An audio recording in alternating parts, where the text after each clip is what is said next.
Well, good morning, lovely ladies and gentlemen. Steve Collins coming to you from beautiful, rainy San Antonio, Texas, the second most powerful, passionate, purposeful coach and speaker in the world. I am excited for you because you have the opportunity to take a nugget of wisdom away from this conversation today that can not only be a catalyst to change your life, it can also be a catalyst to change the lives of those closest to you, those that you love, those that are near and dear to you, as you discern who you are responsible for and who you are responsible to. The good news is, in the personal growth and personal development arena, 100% of the responsibility of these amazing opportunities falls on you to execute. So this morning, we are going to have a conversation around managing your mental madness.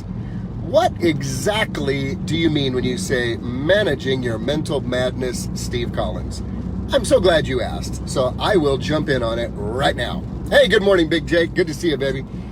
The idea behind this conversation is simply this, and I'm going to take you back in the day when I was about 20 years old, and I heard a preacher say it, and I'm going to say it just like he said it. He said, you can't never keep a bird from flying over your head, but you can daggum sure keep them from building a nest in your hair. And I was like, I don't even understand what that means. You can't keep no bird from flying over your head, but you can daggum sure keep them from building a nest in your hair. And the explanation was this: you and I cannot control the first thought that hits our head.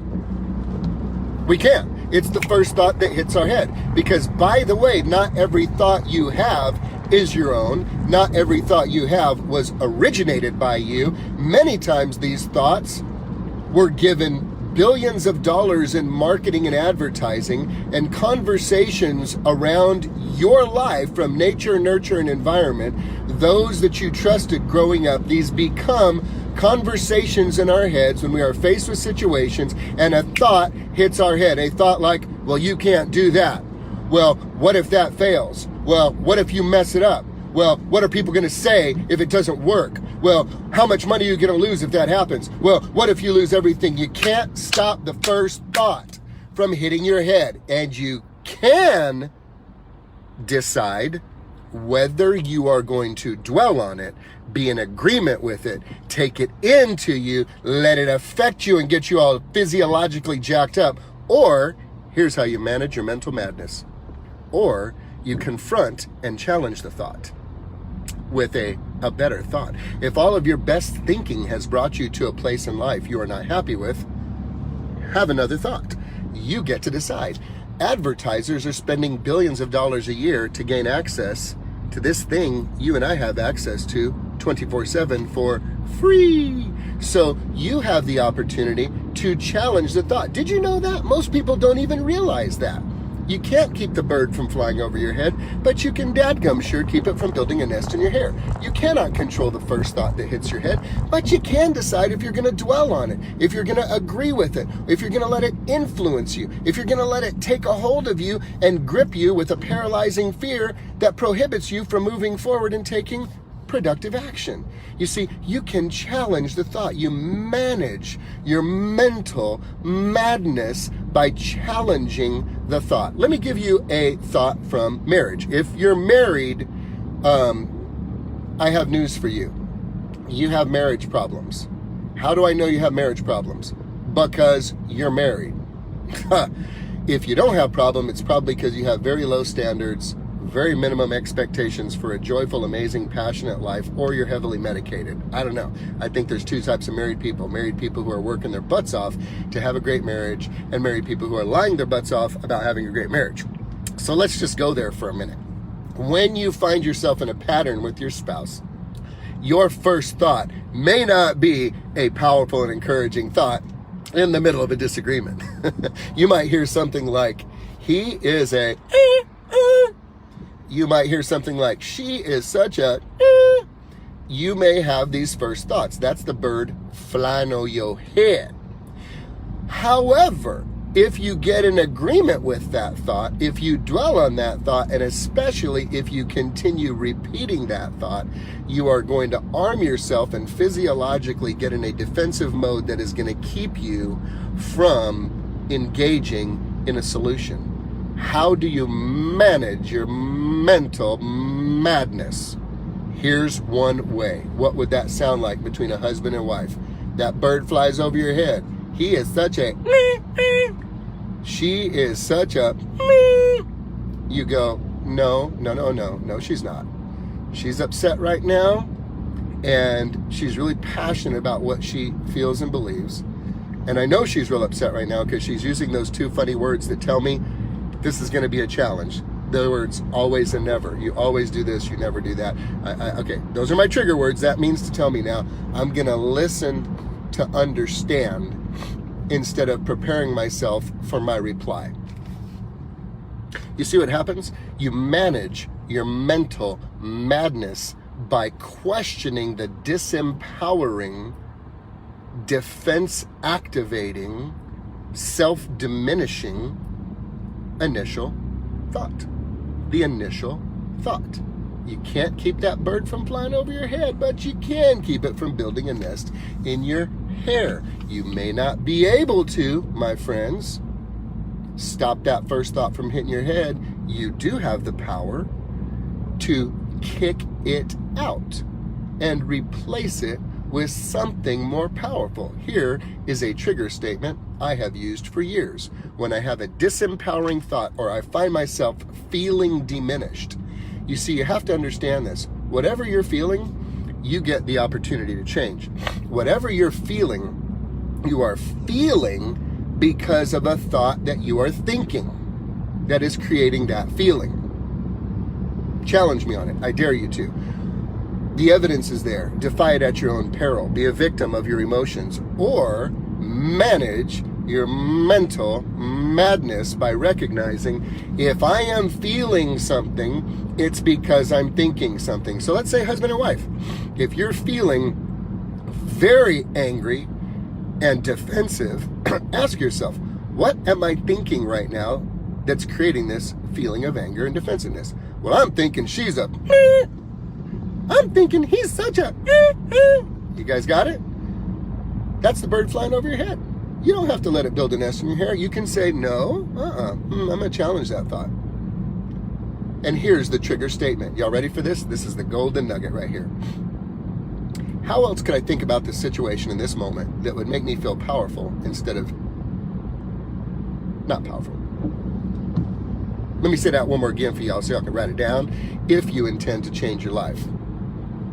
What's another way I could think about this right now that would actually make me feel powerful instead of making me feel not powerful? What's another way I could look at this? What's another way I could think about this? What's a thought that I could have that make me feel powerful in this situation? Husband and wife situation. Husband and wife arguing. The first thought that hits your head. She is such a... You can say, no, this is creating in me a desire to be defensive. This is not going to go anywhere. How else can I think about this situation in a way that would make me feel powerful and not disempowered? Well, I could think about it this way. This woman absolutely adores me. She's absolutely nuts for me. She really wants good for me. She's extremely passionate. And I know the heart behind the message that she's getting to me. I think my struggle right now is her timing and tonality. So you know what? I'm going to extend grace to her and I'm going to listen to what she's saying. So I can listen with the intention of understanding versus listening with the intention to reply and tell her my opinion. Do you see the power in flipping the script? How else could I think about the situation in a way that would make me feel powerful instead of diminished? You have teenagers. You guys know me, I have 7 kids. 5 teenagers in the house at any given time. It's spooky. And situation I have. First thought hits your head. It ain't a good one sometimes. How else could I think about this in a way that would make me feel powerful and not diminished? That would make me feel powerful and not weak? How else could I think about this? Well, I can think about it this way. Of all the research and study that I have done on teenagers, he or she is behaving exactly like they're supposed to be behaving right now. They're not a kid. They're not an adult. and they're bucking the system because they are becoming independent. This is actually a good thing for them. This is a good thing. I'm like a giant lion, and this is like little baby Simba going, rear, rear, rear, trying out their little claws and their little roar on me. They're supposed to be doing this. I'm not going to take this personally right now. I'm going to recognize that their frontal lobe of their brain ain't even working, even a little bit. So they do not have a clear idea of the consequences of their current choices and actions. So I'm going to extend grace to them, and I'm just going to watch it and I'm observe it. I'm not going to take it personally. Do you see the power of managing your mental madness? You can't keep the bird from flying over your head, but you can keep it from building a nest in your hair.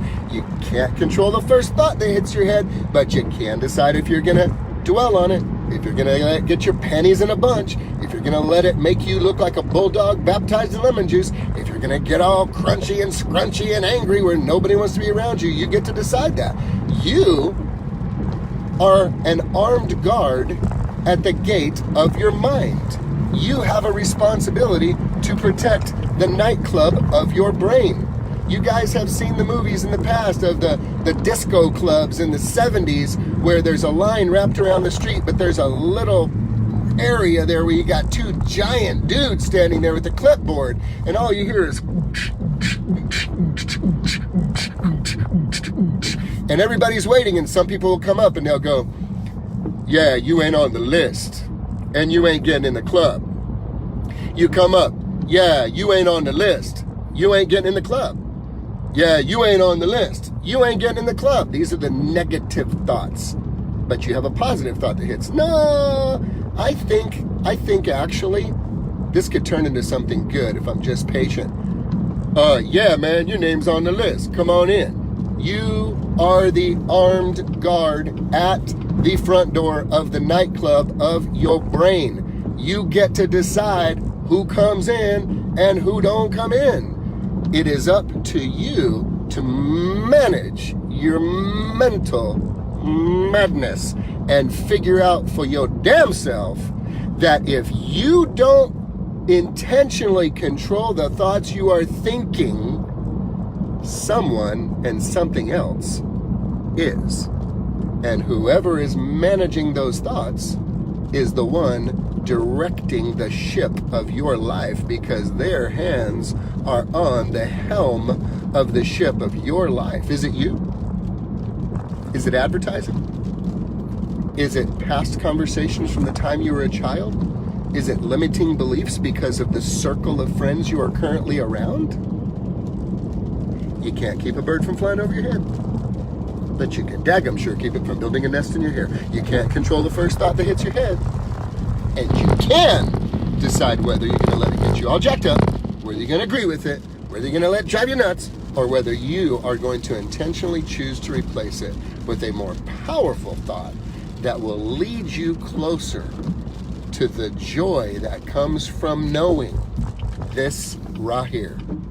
You, ma'am, you, sir, are the captain at the helm of the ship of your life. Too many of you have given the helm into the hands of another. I hope today you decide that you're going to take back the helm and take your ship exactly where you want to go. Have a great day, guys.